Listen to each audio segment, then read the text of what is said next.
Welkom bij Scheldemondig. Mijn naam is Jan Rubbens, presentator. En wij nodigen mensen uit in de studio met passie.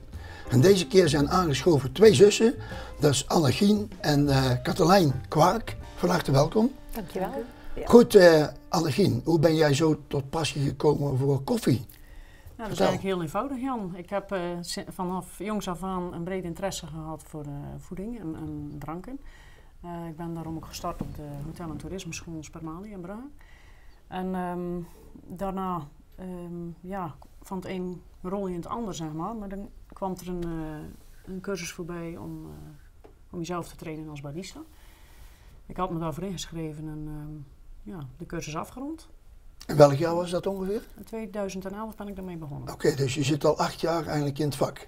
Houd ik me al met koffie bezig. Ja, en Katelijn, wanneer ben jij erbij gekomen? In 2014 zijn we samen naar Ethiopië geweest. Warm gemaakt door mijn zus. En een aantal jaar later zijn we samen echt een bedrijfje begonnen. Op het moment ik eigenlijk niet meer zo goed in mijn vel zat op het werk waar ik zat in de jeugdhulp. En we liepen op een foodfestival en we hadden zoiets van, dat is het. Dit willen we ook. Ja, koffietruc. Ja. Prima. Ja. Zeg, jij noemde het woord barista. Wat is dat eigenlijk precies? Een barista is eigenlijk als een vinoloog in de wijn. Ja. Dus een barista houdt zich bezig met alles wat met koffie te maken heeft. Van plantage tot kopje koffie. Dus daar komen de branding, het oosten en al dergelijke dingen. Nou, daar gaan we het over hebben. Ja. Jullie zijn naar Ethiopië geweest. En wat hebben jullie daar gezien, Annegien? Nou, voornamelijk de plantages, het oogstproces, de verwerking van de koffiebessen en bonen, ontpulpte koffiebessen dan. De opslag voor de export, het rijlen en zeilen op de plantages. Zeg, en die plantages die liggen dan vlakbij de Evenaar, heb ik begrepen? Ja. En waarom is dat? Kun je dat even uitleggen? Koffiebessen groeien die hebben warmte nodig, een tropisch klimaat, hoogte, dus rond de Evenaar. Ja, en welke hoogte ongeveer dan?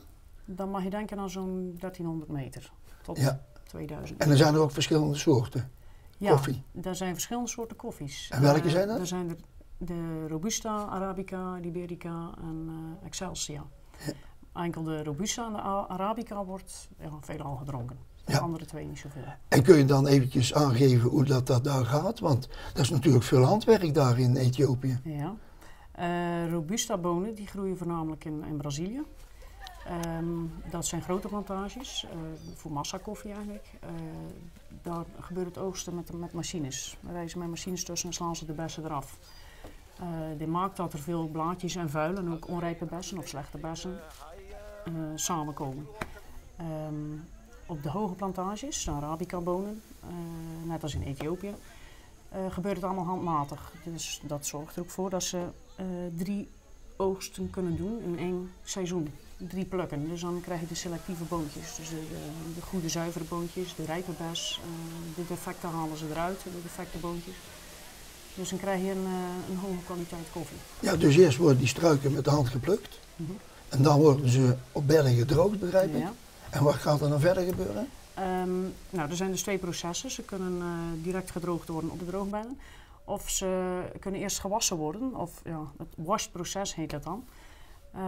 En dan wordt het vruchtvlees van de boon, van de pit, afgewassen. En dan kunnen ze daarna ook nog gedroogd worden. Dus dat heet dan weer een semi-washed proces. En hoe doe je dan de kwaliteit? Hoe bepaal je die dan, van die bessen?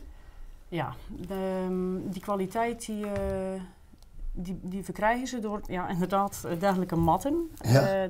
Die gebruiken ze dan in de microbranderijen. Daar komen de groene bonen binnen, de rauwe groene bonen. En dan gaan ze natuurlijk weer pikken, heet dat. Dus die slechte boontjes worden eruit gehaald. Dus dat is allemaal handwerk. Elk boontje wordt eigenlijk bekeken. Maar dat gebeurt ook op machines op de lopende band. En daar zitten dan vooral dames zeker zo de slechte boontjes eruit halen. Vrouwenwerk, ja. En vervolgens? Dan gaan ze naar het opslag dus een voor de soort coöperatie of zo van die boeren. Ja. Dan gaat het naar de export en dan? Ja, dan worden ze geïmporteerd of geëxporteerd vanuit Ethiopië naar Europa. Of Amerika. Amerika. Ja, en dan? Europa is voor de helft eigenlijk verantwoordelijk voor de jaarlijkse afzet van 9 miljard rauwe koffiebonen. Ja. Maar ik heb gelezen dat de koffiebonen wel 800 aroma's hebben. Ja, klopt. Maar die kun je niet in water gooien of eerst te malen en dan heb je koffie. Nee, die aroma's zitten ook niet in de groene rauwe bonen. Die aroma's die komen tot stand gedurende het brandingsproces. Het brandingsproces. Ja, dus daarom is het brandingsproces ook heel belangrijk, heel nauwkeurig iets. Die brandmeester is ook echt wel iemand met verstand en kennis. Ja, dat steekt heel nauw. Gedurende het brandproces verliest de boon zijn vocht. En aroma's en oliën komen erin vrij door de hitte, door het verhitten. En welke temperatuur is dat ongeveer? Dat begint bij 170 graden tot 230 graden ongeveer. Oké, nou, dat is in die range van temperatuur. Ja. Nou, er is een mooi filmpje van. Ja. Daar gaan we nu naar kijken.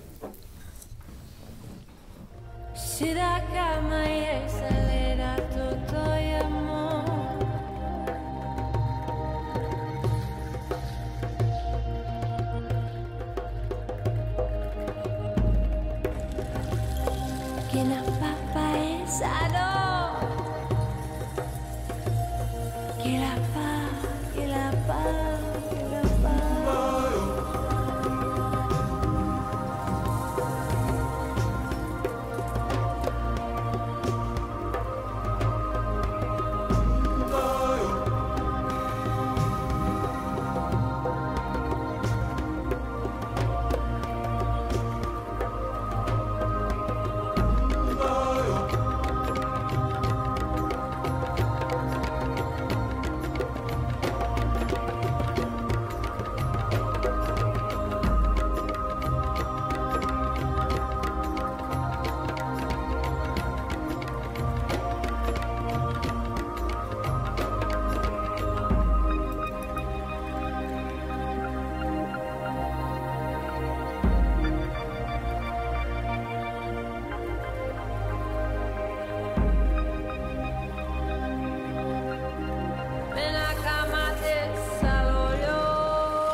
Nou, dat was een heel interessante film, hoe dat toegaat zo met het branden.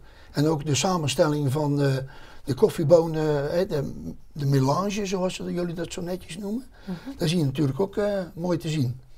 Goed, dan krijgen jullie natuurlijk koffiebonen aangeleverd. En hoe gaat dat gebeuren? Je bedoelt, Jan, van wat gaan we dan doen? Ja. Zo dan?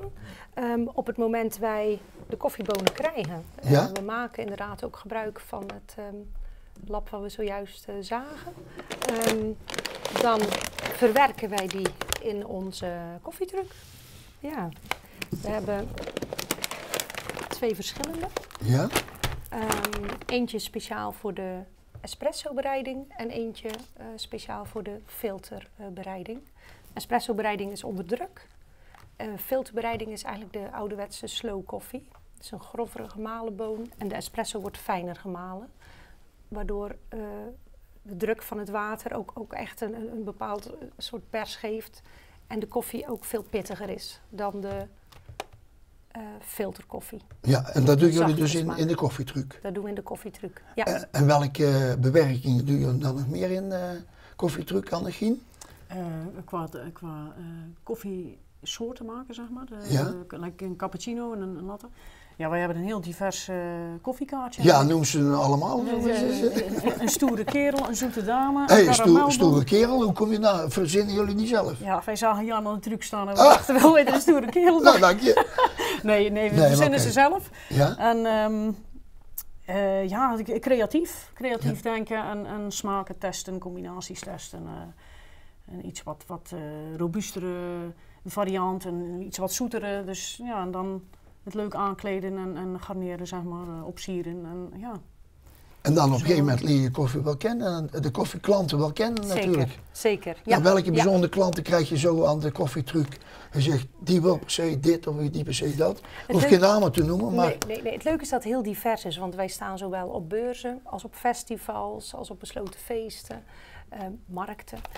Op beurzen zie je zeker internationaal dat mensen van over heel de wereld ook heel verschillend koffie drinken. En dat is heel leuk om te ervaren. En welke beurzen zijn jullie geweest? Want jullie zijn natuurlijk wereldberoemd op de visserijfeesten in Breskis. Ja, daar hebben we Afgelopen jaar Ja. dan zijn jullie ook gespot Ja. door Kenny Vermunt, onze collega's Dat is presentator. helemaal wild van onze Kekechai. Ja. Kijk, daar had je het over, ja. En wat is dat? En het mooie is dat dat een bereiding is op basis van thee. Dus naast koffie, wat onze specialiteit is, bereiden we ook thee. Ja. En dat is eigenlijk een koude variant. Oké. Dus dat is thee, bereid met koude melk, een vleugje gember, een beetje kaneel, ijsklontjes. Zo. Want de visserijfeesten waren ontzettend goed van temperatuur. Dus enkel met koffie stel je dan niet iedereen tevreden op zo'n Nee. moment. Dus dan is een koude variant op basis van thee. Maar ook voor koffie natuurlijk wel fijn. Dus Ja. ook de koele kikker hadden we op dat moment. Zo, Ja. wat een naam, hè? Ja. Geweldig. Ja. Zeg, behalve de visserijfeesten in Breskis, heb ik jullie ook gezien op Contacten. Annegien, hoe was dat? Hartstikke leuk. Ja. Daar waren we door een bedrijf in gehuurd. En zo hielp wij een beetje de klanten welkom heten in de stand. Ja. En zijn we nog in andere landen geweest, behalve Nederland? We Katelijn? zijn inderdaad Noorwegen hebben we aangedaan. Het mooie is dat we gewerkt hebben voor een beurs in België, maar dat was een bedrijf in Noorwegen. Via zijn we daar terechtgekomen en zij vroegen ons van goh, wereldwijd werken we eigenlijk enkel in Brussel met barista's, maar dit willen we ook graag in Noorwegen eens proberen. We hebben een goede ervaring met jullie, jullie ontzorgen ons. Ja. Hoe zou je het vinden om naar Noorwegen te komen? Ja, nou zo'n barista die doet ook iets met melk, hè? Mooie figuren maken. Kun je daar iets van vertellen? Ja, dat heet latte art. Als je je melk, het beste is om volle koude melk te gebruiken. Of dat dan houdbare melk of verse melk is, dat maakt nog niet zo heel veel uit. Het voordeel van verse melk is dat die smaak iets beter doorkomt. De houdbare melk is makkelijker te stomen. Dus het is een beetje een persoonlijke kwestie. Maar als je je melk goed opschuimt, dus de verhouding temperatuur, melk en de techniek dan om het op te schuimen, dan kun je een mooie foam maken. Een microfoam heet dat, met heel fijne belletjes, compact, romig. En dan kun je er mooie tekeningetjes mee maken. Ja, ik zie wel eens een hartje of zo. Klopt dat? Ja, klopt. Ja, dat is natuurlijk hartstikke mooi. En wat voor behandelingen zijn er nog meer in de koffietruc? Inderdaad, het cappuccino is op basis van espresso. Een Italiaanse latte bereiden we ook. En dan inderdaad ook de filterkoffie. Ja. Ja, en dus dat is, en we hebben verschillende zetwijzen ook. Ja, laten we bij het daar ons. eens even over hebben. We doen dat niet direct, het is eigenlijk meer voor klein gebruik. Ja, of laat maar eventueel even zien aan de presentaties. camera. Zal ik Dit is deze even een, weghalen? Ja, dat is inderdaad voor de melkbereiding. Een heel goed molentje. Waarmee je de koffie maalt voor in dit geval filterbereiding. Ja, ideaal Ja. voor een huis- en een keukengebruik. Of eventueel de Bialetti. Ja. Daar gebruiken we hem voor. Ja, Dus eigenlijk een Italiaans potje. en hoe werkt dit dan? Het water kookt op, je vult hem met water. De koffie gaat in de filter. Ja. Gemalen koffie Ja, uiteraard. ja. Ja.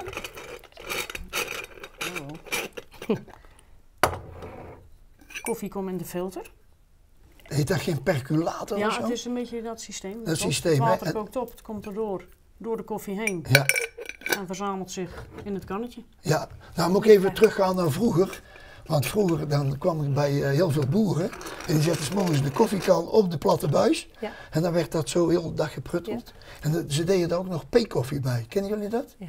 Katelijn? Is dat een beetje van dat kruid, bedoel je Ja, dat? ja, van de chirurgij. Ja, maar dat is wel van heel ver terug. Ja. Lang geleden, hè? Ja, lang geleden. Ja, maar Lang ik geleden. wil maar zeggen Ja. hoe dat die Ja. ontwikkeling Ja, zich klopt. dan voorgedaan heeft. Enorm, ja. Oké, dus Ja. dit is om te malen en dit Ja. is om te, met de percolator. Dit is ook nog een andere En bereiding. welke is dat? Dit is de Chemex. Dus je doet hier de gemalen koffie in en je schenkt hem op met een kannetje. Dit is even een Ethiopisch kannetje, maar goed. En dan heb je eigenlijk de slow koffie, die ook weer heel erg in is. Vrij zachte koffie.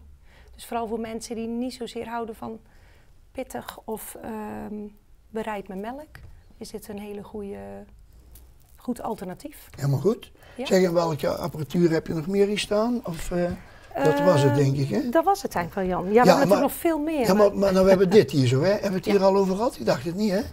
Dit is wat in Ethiopië, wat we meegenomen hebben van onze reis uit Ethiopië. Ja? En werkt eigenlijk dat? zitten de vrouwen daar. Mijn zus heeft het ook gedaan. Hoppatee, ze hoor je eigenlijk de boontjes op. Ja, ik durf het niet goed te Zal doen. ik het eens even proberen? Maar ze sorteren op zo'n Oh, moment. nee. En ze kijken Zo eigenlijk dan. van, En ja, dan slaat de wind eronder Ja. of zo? Ja, en de Ja. vliesjes, de mosterd en Ja. het hoornvlies komt Oké. er dat los. los. Oh, Ja, dat is het.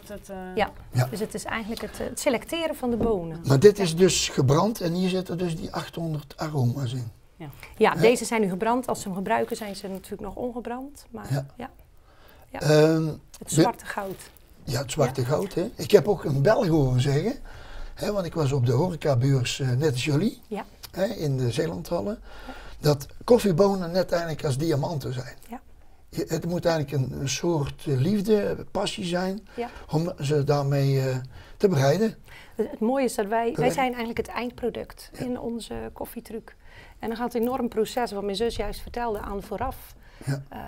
Heel veel werk, heel intensief. Dus het is mooi dat mensen, dat je dat gevoel ook mee kan geven. En dat Ja. mensen ook begrijpen van hoeveel werk en liefde, vandaar Ja. ook die hartjes. Ja, in de dat melkschuim klopt precies met de mee, hè. koffie meekomen, ja. Goed, dan hebben we natuurlijk ook nog wat beelden van de koffietruc zelf. Hè, Annegien, wat vind jij nou het leukste om te doen met die koffietruc? Is dat, je gaat naar de mensen toe Ja. en je kunt eigenlijk zelf een beetje kiezen waar je naartoe gaat. Ja, dat klopt. We zijn vrij natuurlijk in het aanwezig zijn van festivalletjes en dergelijke. Maar wat ik heel leuk vind is om eigenlijk toch gewoon de klant tevreden te stellen. Erop uittrekken, inderdaad naar de klant toe, maar ook samen met die klant het geschikte concept vinden. Bijvoorbeeld een bedrijfsfeest of een privéfeest. Het inspelen op de wensen van de klant. Ja, en er is ook nog wat beeldmateriaal van bewerken in de truc. Kun je die nog eventjes, hè? Dus bijvoorbeeld met het melk en opschuimen en zo? Ja, we hebben inderdaad een filmpje dat mijn zus een cappuccino bereidt. En dan zie je inderdaad zo van, sowieso wat erbij komt kijken om het melk inderdaad in zo'n kannetje op te schuimen. En ik kan je verzekeren, Jan, dat is echt een kunst. Het is niet iets wat je zomaar even doet. Ik heb inmiddels een basistraining gedaan. Ik ben natuurlijk flink in de leer bij mijn zus. Maar zij is echt wel van het eindproduct. Dus het mooie is dat in zo'n filmpje ook kan zien van hoe gaat het in zijn werk. Ja, ik heb me tijdens de horecabeurs een beetje verdiept in dat gebeuren. Maar er worden ook wedstrijden gehouden. Ja. Heb je ook wel eens meegedaan met... Ik heb dat 1 keer gedaan in België. Ja, vertel. Maar toen mocht ik niet officieel meedoen, omdat ik geen Belgische was. Ik ben een Nederlands. Ja, ik had geen Belgische, hoe zeg je dat? Nationaliteit? Nationaliteit. Oké. Dus ik mocht toen de spits eraf bijten. En ik moet zeggen, het zweet stond op mijn voorhoofd. Ja, maar dat geloof ik. Ja, zeker als je Ik denk daar... niet dat het iets voor mij is. Nee, joh? Nee. Maar ja, je weet het nooit. Je weet het nooit. Je weet het nooit. Nee. Nee. Nee, maar dat is best wel pittig. Dat is moeilijk. Je moet perfect 4 dezelfde espresso's kunnen bereiden in een bepaalde tijd. Je moet ook helemaal kunnen onderbouwen en weerleggen, de smaak, alles.